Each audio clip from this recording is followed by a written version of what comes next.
사도행전 20장 1절에서 12절 우리 같이 읽겠습니다.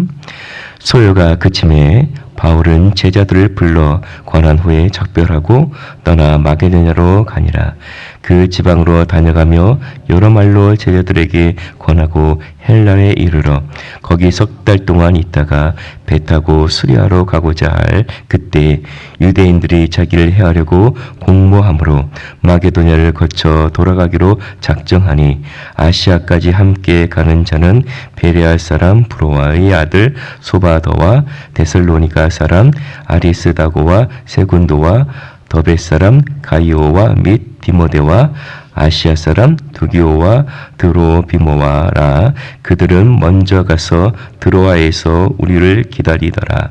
우리는 무교절 후에 빌립보에서 배로 떠나 닷새 만에 드로아에 있는 그들에게 가서 이래를 머무니라. 그 주간의 첫날에 우리가 떡을 떼려 하여 모였더니 바울이 이튿날 떠나고자 하여 그들에게 강론할세 말을 밤중까지 계속하며 우리가 모인 윗다락에 등불을 많이 켰는데 유드고라 하는 청년이 창에 걸터 앉아있다가 깊이 졸더니 바울이 강론하기를 더 오래 하며 졸음을 이기지 못하여 3층에서 떨어지거늘 일으켜 보니 죽었는지라. 바울이 내려가서 그 위에 엎드려 그 몸을 안고 말하되 떠들지 말라 생명이 그에게 있다 하고 올라가 떡을 떼어 먹고 오랫동안 곧 날이 새기까지 이야기하고 떠나니라. 사람들이 살아난 청년을 데리고 가서 적지 않게 위로를 받았더라. 아멘. 우리가 어제 봤듯이 에베소에서 그런 소동이 있은 후에 1절 말씀처럼 이제 바울은 마게도냐로 건너갑니다.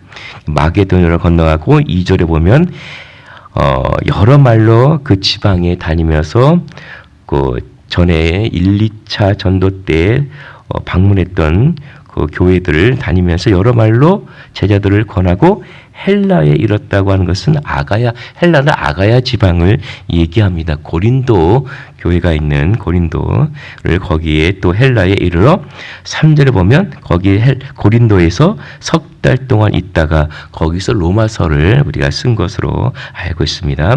배를 타고 수리아로 가고자 할새 유대인들이 자기를 해하려 공모함으로 마게도냐를 거쳐 돌아가기로 작정하였더라. 또 여기서는 기록되어 있지 않지만은 이제 그 고린도에서 이제는 수리아로 배 타고 가면서 각 지방에서 거둔 헌금을 가지고 예루살렘으로 가려고 했었다고 하는 것입니다.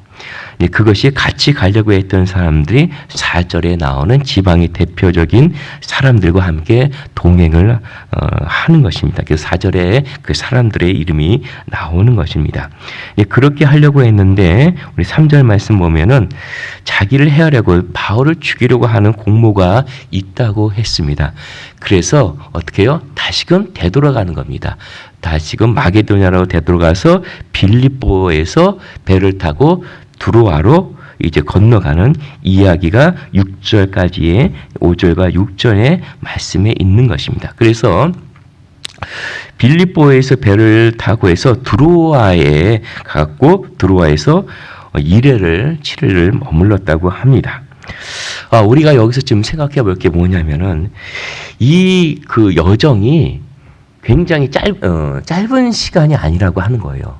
굉장히 오래된 시간이 걸리는 시간인데 여정만 어디 들렀다 여정만 얘기하지 그 긴 시간 동안 어떤 사건도 하나도 얘기하지 아니하고 어디서 무엇을 말씀했다라고 그런 것도 얘기를 하지 않습니다. 상당히 오랜 기간인데 오히려 우리 7절 말씀 7절 이하에 보면 드로아에서 일어난 사건 하나를 설명해야 할 뿐이라고 하는 겁니다. 그래서 더 은혜로운 사건들이 있을 거라고 생각을 되는데 이게 6개월에서 1년에 걸리거든요. 그래서 에베소스로 갔다 마게도냐로 갔다가 아가로 갔다가 다시 아가에서 마게도냐로 갔다가 빌립보 항구에서 드로아로 가는 이 여정이 쉽지 않거든요. 근데 그 사건 중에서도 마지막 드로아에서의 이 유두고 사건 하나만 기록을 하고 있다고 하는 것입니다. 그러면은 이 유두고 청년이 우리가 아는 사건 다 알지만은 3층에서 떨어진 죽었는데 바울이 살린 이야기인데, 이 유두고 사건을 통해서 결국은 바울이 모든 그 여정의 의미, 사도 바울이 하는 그 사역의 의미가 무엇인가 라고 하는 것을 아마 유두고라는 사건을 통해서 대변해 주고 있는 것이 아닌가라는 것을 우리가 보게 된다고 하는 것입니다. 우리 7절 말씀 보시면은 그 주간의 첫날에라고 말씀하고 있어요. 유두고 사건이 일어난 그 드로아 지방에서, 드로아의 곳에서 그 주간에 있는 사건인데, 그 사건이 있던 날 표현을 뭐라고 얘기하면 그 주간의 첫날이라고 얘기하고 있어요. 여러분, 이것은 6월절 그러니까 안식일 첫날이에요. 그러니까는 지금으로 하면 1월 주일을 얘기하는 겁니다. 주일.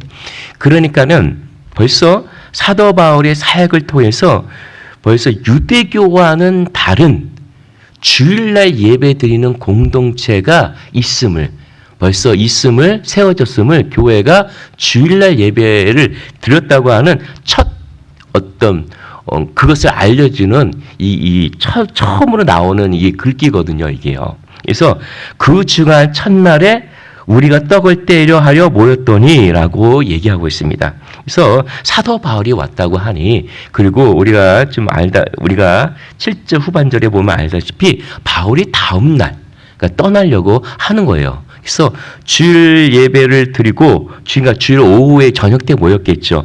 모여고 밤을 새워서 강론하고 다음날에 떠나려고 이렇게 사도 바울은, 왜냐면은 오순절까지 그 예루살렘에 가기를 원했다는 거예요.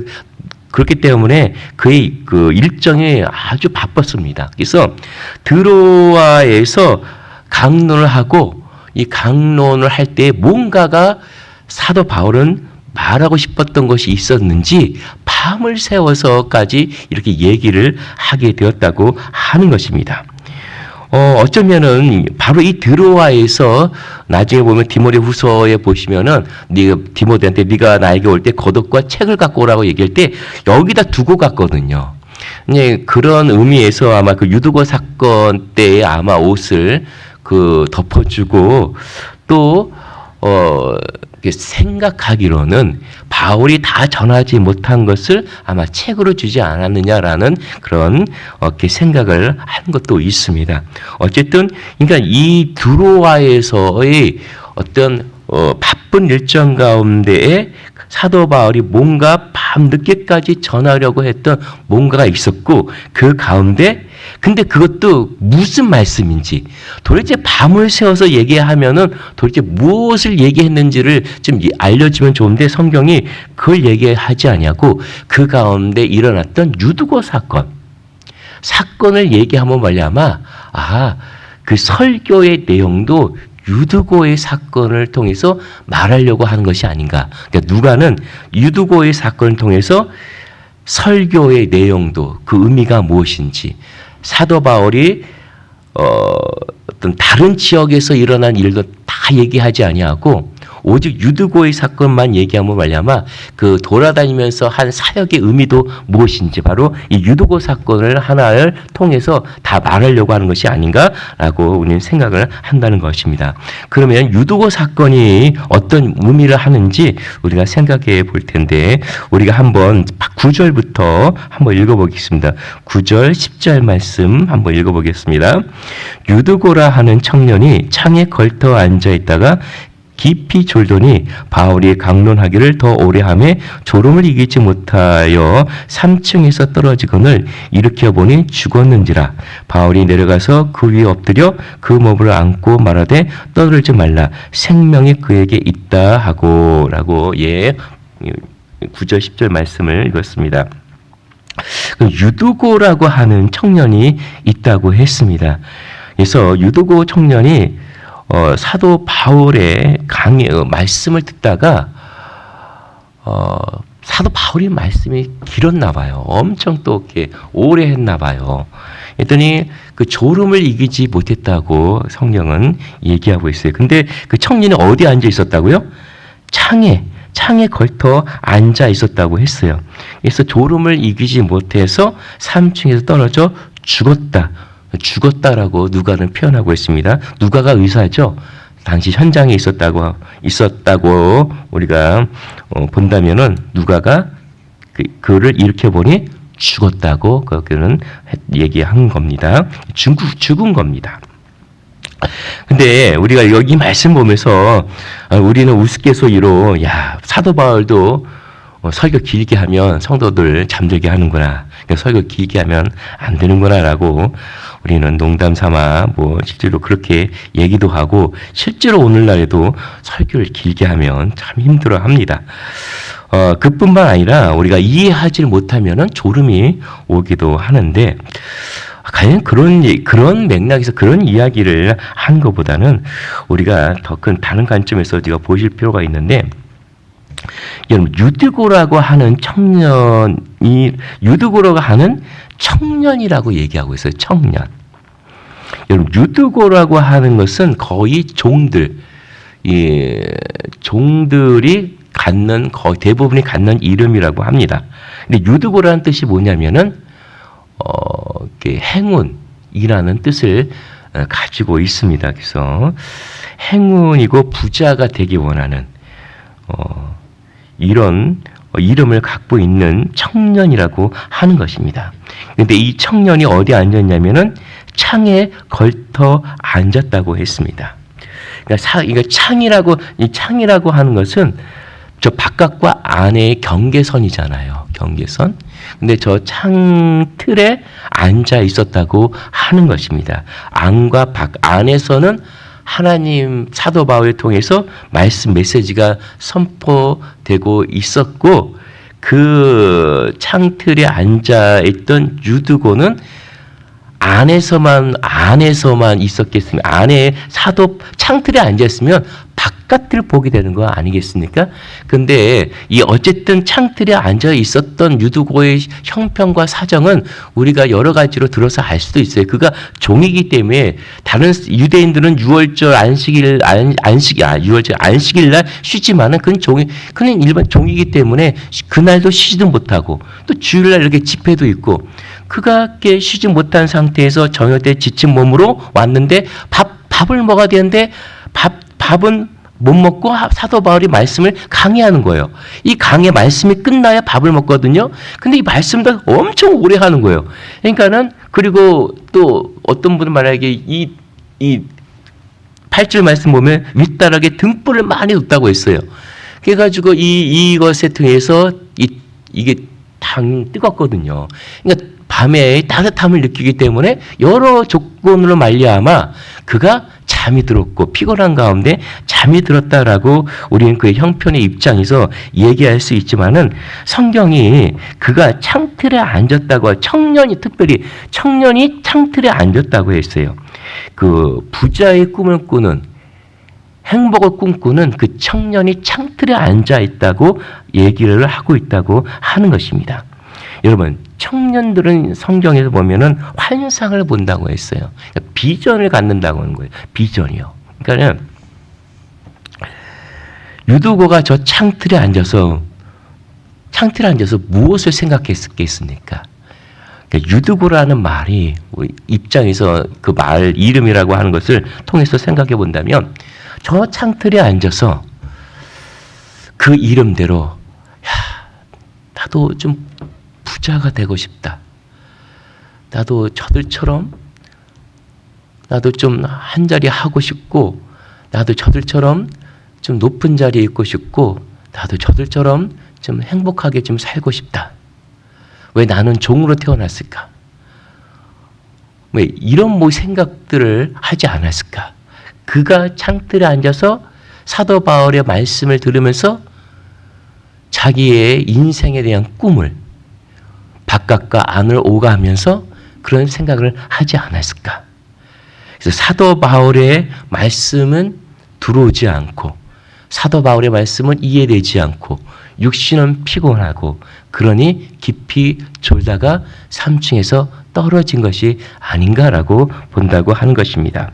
왜 그러냐 하면은 10절 말씀 떨어져서 죽었다라고 하는 것이 성경이 목숨이 죽었다라고 표현하지 않는다고 하는 거예요. 우리가 알다시피 죄와 허물로 죽었다라고 하는 그 단어를 쓰고 있다고 하는 것입니다. 근데 정말 떨어졌는데 안 죽을 수는 이게 정말로 실제로는 죽었는데 성경은 이 죽음을 그렇게 얘기하지 않고 있다고 하는 것입니다. 이런 떨어져 죽은 이 청년을 향해서 어떻게 해요? 사도 바울이 내려와서 어떻게 해요?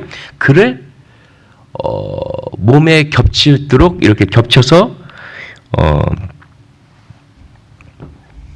엎드려 그 위에 엎드렸다고 했어요. 그리고 어떻게 해요? 그 몸을 안았다고 말씀하고 있습니다. 그리고 떠들지 말라 생명이 그에게 있다라고 말씀하고 있다고 하는 것이에요.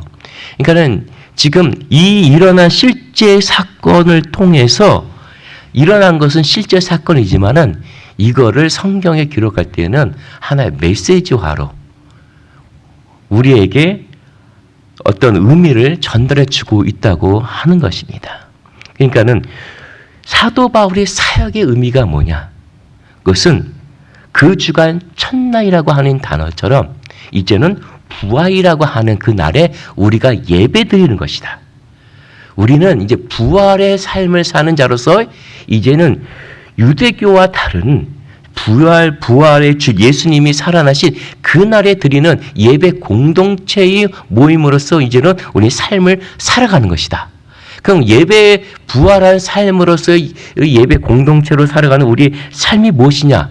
그건 유두고처럼 어떤 꿈을 가지고 창틀에 앉아서 안과 밖을 하나는 교회 아니요 하나는 세상 바깥으로 이렇게 두면서 내 꿈을 이루고 싶고 하는 이런 기대와 소망으로 주 앞에 나가는 삶이 아니라 그것에 대해서는 우리는 죽고 죄와 허물에 대해서는 죽은 자고 사도 바울이 유두고를 감싸 안은 것처럼 우리의 생명을 사도 바울이 진리와 생명으로 감싸는 존재로서 우리는 다시 살아난 존재라고 하는 것을 이 사건 실제와 일어난 사건을 통해서 성경에 기록함을 우리에게 새로운 의미를 부여하고 있다고 하는 것입니다. 그러니까 예수 그리스도를 믿고 예수 그리스도와 함께 부활의 삶을 산다고 하는 것이 무엇을 의미하느냐라는 것처럼 유두고의 사건을 통해서 얘기하고 있다는 것입니다. 창틀에 앉아서 거기서 세상의 꿈과 세상의 어떤 욕망들을 예수를 믿음으로써 이루려고 하는 것이 아니라 창틀에 앉아서 어떻게 해요? 하나님의 비전을 가져야 된다는 것을 성경을 얘기하고 있다는 것입니다. 부활의 삶을 살아간다는 것은 하나님의 뜻과 하나님의 그 의도와 그 계획 가운데서 우리가 삶을 살아내는 것을 말한다는 것입니다. 하나님의 비전을 갖는 거예요.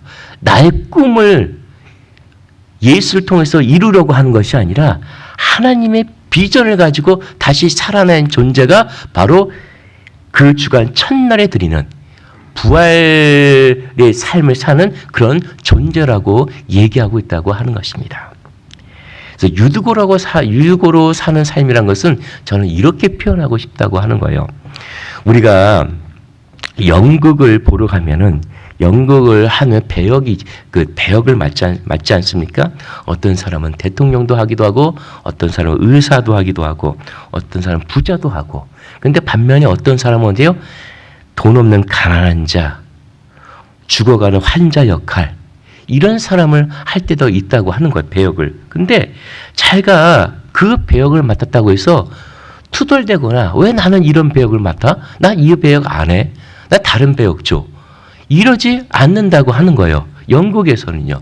자기가 주어진 역할에서는요. 그래서 자기가 주어진 역할을 최선을 다해서 그 역할을 해낸단 말입니다. 그리고 연극이 끝나면 무대 뒤에서 야, 너 수고했어. 야, 환자 역할 하기 너무 힘든데 너 정말 죽는 역할 잘하더라. 이렇게 서로 위로하면서 그렇게 서로가 격려를 한다고 하는 것입니다. 마찬가지로 우리가 예수를 믿고 부활의 삶을 산다는 것은 무엇인가? 우리는 예수를 믿으면은 더 나은 어떤 즉 상승된 삶을 살아가는 것이 아니라, 제가 가끔씩 얘기하지만 질그릇이 은그릇되고, 내가 예수를 믿으면 질그릇이 은그릇되고 금그릇되고 하는, 그걸로 그런 삶을 통해서 하나님께 영광을 돌린다고 하는 그렇게 살아가는 것이 아니라 내게 주어진 삶이 있다고 하는 거예요. 현재 실상에 어떤 사람은 부자로 살아가고 어떤 사람은 가난한 자로 살아간다는 거예요. 그러나 내가 가난한 자로서 예수를 믿는데 가난한 자로 살아간다는 것은, 내가 그 가난을 통해서라도 이제는 어떻게 해요? 가난하지만 내 안에 있는 예수 그리스도를 통해서, 가난한 삶을 통해서 하나님께 내게 주어진 역할, 하나님의 형상을 드러내며 살아간다고 하는 것입니다. 부자는 부자대로, 있는 사람은 있는 사람대로 어떻게 해요? 내 안에 주신 하나님의 형상이라고 하는 예수 그리스도를 드러내는 삶을 살아간다고 하는 것이에요. 이제 인식과 생각이 바뀐 거예요. 내가 예수를 믿고 살아간다는 것은 세상의 가치관과 세상의 것으로 내가 더욱더 나은 삶을 살아가는 것이 아니라, 내가 어떤 사람으로서 이 땅에 존재하든 그 사람의 위치에서 얘가 예수 그리스도를 드러낸다고 하는 그런 인식으로 살아가고, 그것이 참된 만족과 행복이 거기에 있다는 것을 알게 된다고 하는 것입니다. 돈이 많으면 좋겠다라고 하는 거기서 행복을 찾는 것이 아니라, 내가 예수 그리스도로 살아간다고 하는 것이, 이게 참된 만족이 여기에 있구나. 이것이 누구도 가질 수 없는, 세상이 줄 수 없는 그 기쁨이 거기에 있구나. 내가 가난하지만, 물질이 없어서 힘들지만은 내가 예수 그리스도를 드러내면서 살아간다는 것이, 이것이 인생의 목적이구나. 다른 것이 아니구나. 모든 사람은 다 거기가 자기가 있는 자리에서 예수 그리스도를 드러내야 되는 삶을 사는구나. 하나님 뜻 가운데 내 삶을 드리며 살아가는 것이 사람의 본분이구나. 거기에 기쁨이 있고 감사가 있구나. 라고 하는 것을 누린다고 하는 것입니다. 그래서 우리가 우리의 삶을 다 마치고 우리가 주님 앞에 모였을 때, 우리가 그렇게 이 땅에서 그렇게 드러낸 삶, 너는 어떻게 가난한 사람을 사는데, 물질도 없는데 힘든데도 어떻게 예수 그리스도를 드러내며 삶을 살았냐, 너는 정말 대단하다 라고 하는 것을 그날에 거기서 우리는 그 삶을 나누며 서로 격려하며, 거기서 우리 상금을 나누며 하나님의 은혜 가운데 우리의 영원한 삶을 살아가는 거 아니겠습니까?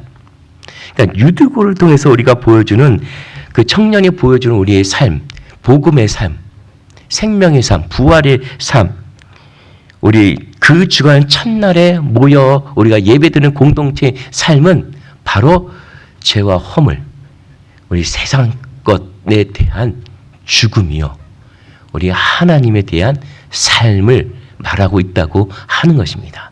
이것은 우리가 오늘날 다 아는 사실입니다. 아는 사실입니다. 우리는 어떻게 살아야 돼요? 바울이 유두고를 우리가 품었듯이 진리로 품은 자라고 하는 것. 우리는 무엇이 품어요? 우리 진리가 우리를 품었다고 하는 거예요. 진리가 우리를 품은 자로서의 삶을 살아내야 된다고 하는 것입니다. 그 삶은 다른 것이 아니란 겁니다. 내 안에 있는 예수 그리스도를 드러내는 삶이라고 하는 것입니다.